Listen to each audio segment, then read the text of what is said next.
طالبان د قطر د بین الافغاني مذاکراتي پروسې د دوام په اړه غور کوو تر هغه وروسته چې د امریکا متحدو ایالاتو ولسمشر جوی بایډن افغانستان څخه د امریکایي عسکرو ایستلو کې د 4 میاشتنې ځنډ اعلان وکړ.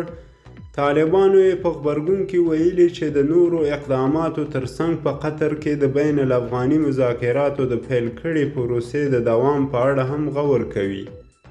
د طالبانو بیان ذبیح الله مجاهد د BBC پښتو څانګې سره د مرکې په ترڅ کې د دې ترڅنګ له افغانستان نه د عسکرو د ایستلو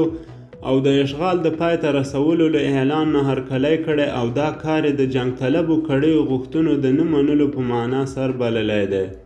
ښاغلي مجاهد یو ځل بیا د طالبانو پر هغه دریځ ټینګار کړی چې تر څو ټول بهرني ځواکونه له افغانستان نه ونه وځي طالبان به د سولې په تړاو په هیڅ داسې غونډه کې ګډون ونه کړي چې د افغانستان په هکله پکې نهایي پریکړې کیږي.